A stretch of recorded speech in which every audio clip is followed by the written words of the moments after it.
सुपाठका मुनिवरा रत्नत्रयाराधका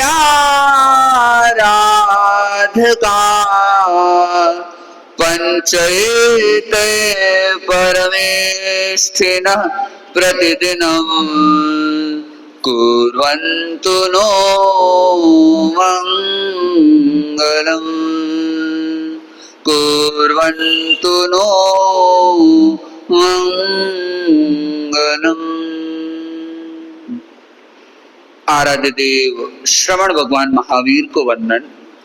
परम पावन आचार्य श्री महाश्रवण जी के चरणों वंदन। विराजित मनुष्य के चरणों वंदना। उपस्थित श्रद्धालु श्रावक श्राविकाओं, हमारा जीवन जिसमें दो चीजों के बीच प्राय हम उलझ जाया करते हैं। एक है हमारी आवश्यकता और दूसरी है हमारी अपेक्षा। क्या है? एक है हमारी आवश्यकता और दूसरी है हमारी अपेक्षा। अपेक्षा यानी जिसे हम एक्सपेक्टेशन कह सकते हैं और आवश्यकता जिसे हम नीड या नेसेसिटी कह सकते हैं। तो ये दो छोर हैं। जब जब व्यक्ति आवश्यकता की ओर आगे बढ़ता है तब तब उसे अपेक्षाओं का त्याग करना होता है, और जब जब वह व्यक्ति अपेक्षाओं की ओर आकर्षित होता है उसके जीवन में आवश्यक कार्य अपने आप छूटते चले जाते हैं। और बस इस दो की जद्दोजहद में व्यक्ति अपने जीवन को कई बार पूरा कर लेता है और अंतोगत्वा उसके हाथ में न तो आवश्यकता की पूर्ति का अनुभव होता है और न ही अपेक्षा पूर्ति की संभावना उसके सामने होती है। और आपने सुना भी होगा, वो कहते ना, दुविधा में दोनों गए माया मिली न राम। तो अपेक्षा क्या है हमारी? वो है माया, और आवश्यकता है हमारी, वो है राम। या फिर ऐसा कहें, अपेक्षा है हमारा संसार और आवश्यकता है मोक्ष और मुक्ति। और दुविधा में ऐसे पड़ जाते हैं कि न तो आवश्यकताएं पूरी होती यानी कि मोक्ष की साधना, न राम की साधना पूरी होती और न ही इधर हम अपनी अपेक्षाओं को पूरा कर पाते हैं। अब रही बात कि इसका समाधान क्या हो सकता है। समस्याएं तो अनेकों की, और बहुत बार ऐसा भी होता है कि हम अपने जीवन में समस्याओं की बहुत लंबी चौड़ी चर्चाएं कर देते हैं। क्या?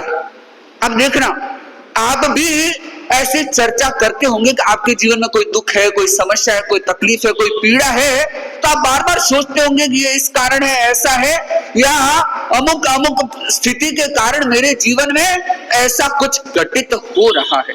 यह क्या है? आपका समस्या का विवेचन है, जबकि होना क्या चाहिए? समस्या का विवेचन भले ही हो जाए, जैसे एक डॉक्टर भी करता है, पहले पूरी रोग की चर्चा करता है। क्या करता है? डॉक्टर अगर इलाज करना चाहता है तो पहले उसे ठीक डायग्नोस करना होगा कि आखिर में बीमारी क्या है, और डॉक्टर बड़ी ही सजगता से उस बीमारी की खोज करता है। और अगर सही रूप में बीमारी की खोज हो गई तो इलाज भी सही हो सकता है, और अगर बीमारी की सही खोज नहीं हुई तो आज कई बार ऐसा भी होता है, जैसे बहुत बार आप सुनते होंगे कि लोगों को हार्ट की प्रॉब्लम बहुत ज्यादा हो रही है।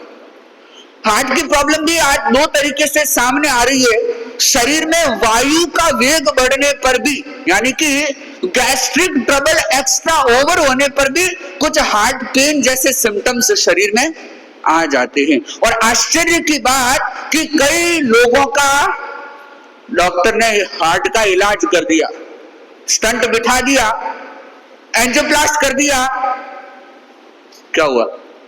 समस्या तो है। और कई लोगों के है हार्ट की प्रॉब्लम, इलाज कर दिया गैस्ट्रिक ट्रबल का।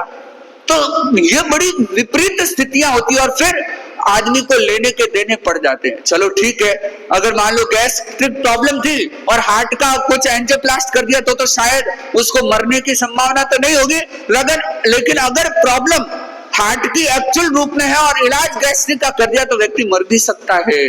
तो ऐसे कई कई कार्य आज के समय में हो रहे हैं। तो हमें अगर समस्या का पता लग गया, अगर समस्या की हमने चर्चा भी कर दी तो भी कोई अनुपयोगिता नहीं, उसकी उपयोगिता है, आवश्यकता भी हम कह सकते हैं। अब नेक्स्ट स्टेप हमारा क्या होना चाहिए, तो हम देखें, प्रश्न आता है हमारे सामने कि हमारी आवश्यकता को पूरा किया जा सकता है पर हमारी अपेक्षा को पूरा नहीं किया जा सकता। जीवन के किसी मोड़ पर, किसी रूप में, किसी तरीके से आप देख लो, आप अपनी आवश्यकताओं को पूरा कर सकते हो। चाहे हम मुक्ति की दृष्टि से अपनी आवश्यकता देखें, चाहे हमें रोजमर्रा के जीवन यापन, आजीविका यानी कि सर्वाइवल से जोड़ करके हम देखें, हम अपनी नीड्स और नेसेसिटी को पूरा कर सकते हैं, लेकिन एक्सपेक्टेशन और अपेक्षाओं को पूरा करना हमारे लिए असंभव जैसा है। आज हम देखते हैं कि लोगों के मन में शिकायत होती है, किसके लिए? अपने पिता के लिए, अपने पति के लिए, और इवन प्रशासन के लिए, या अगर आप देखें मदुरई की दृष्टि से देखें तो यहाँ की नगर पालिका से आपको शिकायत होगी, हो सकता है तमिलनाडु गवर्नमेंट से भी आपको कुछ शिकायतें हों, और हो सकता है भारत सरकार से भी आपको कोई शिकायत हो। वह शिकायत आपकी आवश्यकता को लेकर के नहीं है, वह शिकायत आपकी अपेक्षा को लेकर के है। और यह भी बड़ी मजे की बात कि आवश्यकताओं को देखें तो व्यक्ति कभी शिकायत करेगा ही नहीं। क्या? कभी कोई प्रकार की शिकायत नहीं होगी। चाहे पति को हम देखें, पुरुषों की तरफ देखें, उसको अपनी वाइफ से भी शिकायत हो सकती है, मां से शिकायत हो सकती है, आगे की शिकायतें तो कॉमन है, जो भी एडमिनिस्ट्रेशन से या गवर्नमेंट से हो, तो वहां भी क्या है? आवश्यकता से जुड़ी शिकायत नहीं है, शिकायत अपेक्षा से जुड़ी हुई है। तो हम यह ध्यान दें कि अगर गवर्नमेंट भी कोशिश करे तो वह क्या कर सकती है? आवश्यकताओं को पूरा तो फिर भी कर सकती है, लेकिन अपेक्षाओं को पूरा नहीं किया जा सकता। तो जीवन के हर मोड़ पर यह एक बड़ी समस्या है। तो अब जो ये दुविधा हमारे सामने है, दोहरा रास्ता हमारे सामने है, और इस दोहरे रास्ते पर हम देख सकते हैं कि हमें अगर रास्ता चुनना है तो हमें आवश्यकता का रास्ता चुनना है, हमें अपेक्षा के रास्ते का त्याग कर लेना चाहिए। पहला समाधान, और इस समाधान को जीने के लिए या इस समाधान पर अपने कदम बढ़ाने के लिए एक सूत्र जिस पर हम काम कर सकते हैं, और भगवान महावीर ने वह सूत्र हमें दिया, अविअप्पणो विदेहम में नायरन्ति ममायम, कि तुम इस नश्वर देह पर क्या न करो, अपना आसक्त भाव मत रखो। अब जो चीज नश्वर है उसके साथ ये परिभाषा लागू होती है, ये संदेश लागू होता है कि जहां नश्वरता है उसके साथ क्या नहीं होना चाहिए? चिपकाव नहीं होना चाहिए। आप कहेंगे महाराज ऐसा तो कैसे? क्योंकि घर में रहते हैं, शरीर में है, शरीर हमारे साथ है, परिवार हमारे साथ है, भोजन हमारे को पोषण देता है, पोषक तत्व देता है, तो फिर उसमें आसक्ति क्यों न हो? अब इसको थोड़ा सा अलग ढंग से आप देखें, आप लोग यात्रा करते हैं, ट्रेन में यात्रा की होगी लगभग लोगों ने, है ना? ट्रेन में यात्रा करते हैं, किसी कंपार्टमेंट में किसी बर्थ पर आप बैठते हैं, सोते हैं, लेटते हैं, जो भी करते हैं, आपके मन में यात्रा शुरू करने से अंत तक क्या भाव रहता है? क्या भाव रहता है? अच्छा ये सीट मेरी है, ठीक है। और क्या भाव रहता है? आराम से पहुंच जाएंगे। एक छोटा सा ध्यान देना, उस सीट के ऊपर की तो सफाई अगर नहीं है तो आप कर लोगे शायद, लेकिन नीचे अगर कोई जाला वाला कुछ जमा हुआ है तो, नीचे अगर डस्ट वगैरह है तो नहीं करोगे। और आपकी गाड़ी है तो, कार अगर आपकी है तो ऊपर से नीचे से, गाड़ी के नीचे से भी सफाई करोगे। कई लोगों की आदत होती है वो कीचड़ जो चिपका हुआ रहता है ना, उसको भी कुचर कुचर के निकालते फेंकते हैं नीचे। क्या ये फर्क क्या है कि वह सरकारी गाड़ी या किराए की गाड़ी, उसमें आपको रहता है कि बस मदुरई से ईरोड तक मेरे को इसमें यात्रा करनी, उसके बाद मेरा इस गाड़ी से कोई काम नहीं है। यानी कि आपके अंदर एक बोध है, एक समझ है कि यह छूटने वाला है, और छूटने वाला यानी कि यह मेरा नहीं है।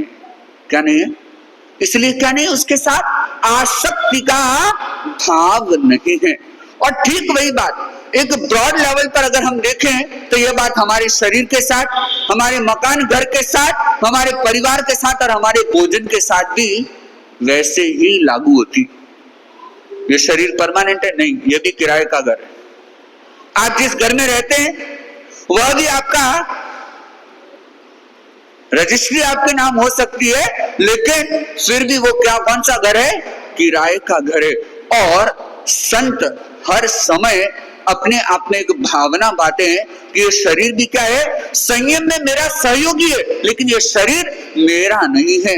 जैसे कि हमारे पास जो वस्त्र आदि होते हैं उसके साथ भी हमारा यही भाव कि ये हमारे उपकरण है, मेरे सहयोगी है, वैसे ही यह शरीर मेरा सहयोगी। अगर इस सूत्र पर हम थोड़ा ध्यान लगाएं तो अपने आप में बहुत दुविधाओं से हम बच सकते हैं। यानी कि वो रस्साकसी नहीं होगी, वो टग ऑफ वॉर नहीं होगा कि आप कभी अपेक्षाओं की तरफ खींच रहे हैं और कभी आवश्यकताओं की ओर खींच रहे हैं, या फिर उस खींचातान में आप बीच में अटके हुए। ऐसा दुविधा का अनुभव आप कभी नहीं करेंगे।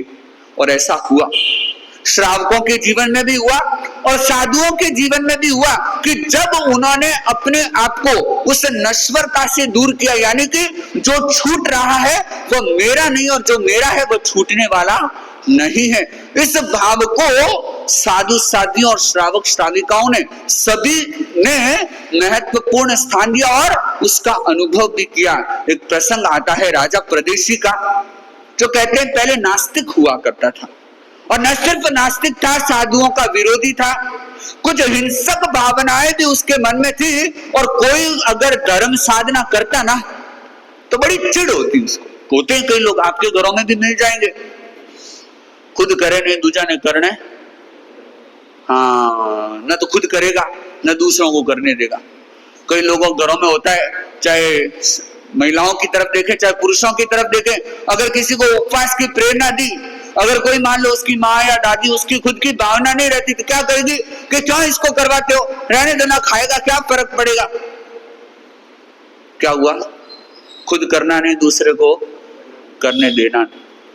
अब कोई ये किसी को आपने प्रेरणा दे दी कि तुम चलो महाराज का प्रवचन सुन लो, अरे नहीं सुने तो क्या फर्क पड़े, अरे मन में समता होनी चाहिए। क्या किया? अच्छा, मन में समता रहती कितनी है बताओ? कई लोग कहते हैं ना कि महाराज हम नहीं जाते तो भी मन में समता रखते, अरे भाई कितनी रखते हो? और खुद के कहने से समता हो जाएगी ये नहीं। और हाँ, जिसके अंदर समता होगी ना वो कभी कहेगा भी नहीं कि मैं क्या कौन से भाव में रहता हूँ, समत्व भाव में रहता हूं। अगर वो प्रदर्शन है तो अपने आप में समझ लेना कि वह भी अपने आप में क्या है, एक विषमता ही है। तो कई लोग क्या करते हैं, न तो खुद करना न दूसरे को करने देना। तो एक समय में राजा प्रदेशी भी ऐसा ही था कि न खुद साधना में रस रुझान लेता था और दूसरा अगर कोई साधक उसे मिल जाता तो बड़े द्वेष भाव से भर जाता और उसके साथ कुछ हिंसात्मक प्रयत्न भी, प्रवृत्ति, काम करना ऐसा कर लेता था। लेकिन आचार्य कुमार श्रवण केशी का वह संपर्क और उस संपर्क से उसकी चेतना बदली और उसने श्रावक के 12 व्रतों को स्वीकार किया। किसको स्वीकार किया? श्रावक के 12 व्रतों को। और एक बार उसने तपस्या की, जहां तक मुझे स्मृति में संभवतः तेला किया, पारने का अवसर था। उसकी पत्नी सोचने लगी, उसकी पत्नी पूरी कौन से रास्ते पर? संसार के रास्ते पर। और इधर प्रसन्न मतलब राजा प्रदेशी वो कौन से रास्ते लग गया? मोक्ष के मार्ग पर, दोनों अलग अलग। वो पत्नी सोची कि ये मेरे रास्ते में बाधा है, यानी कि मेरी भोग भावना, मेरी संसार भावना, और इसमें ये क्या है, एक बाधा है, तो इस बाधा को हटा देना चाहिए। तो उसने बाहर से प्रेम प्रदर्शन करते हुए पारने के लिए लड्डू बनाए, और लड्डू बनाए तो उसमें क्या डाल दिया? जहर मिलाया। और जैसे ही पतिदेव ने वह खाया और मतलब राजा प्रदेशी उसका जैसे ही प्रयोग करता है, धीरे धीरे अंदर जब उसकी प्रतिक्रिया, उसका रिएक्शन होता है, उसको पता लग जाता है कि कुछ न कुछ भोजन में गड़बड़। और न सिर्फ उस गड़बड़ का पता लगा, उसे यह भी भान हो गया कि जो प्रेम प्रदर्शन मेरी पत्नी ने किया वह आखिर में प्रेम प्रदर्शन नहीं था, वह कुछ और था, और वह मान गया कि यह जो कुछ भी हुआ मेरा अपना कर्मोदय है, और यह शरीर नष्ट हो रहा है तो भी यह शरीर मेरा नहीं है। और कहते हैं कि कुछ तकलीफ होने लगी। अब उधर वो उसकी जो रानी, नाम शकुंतला शायद, तो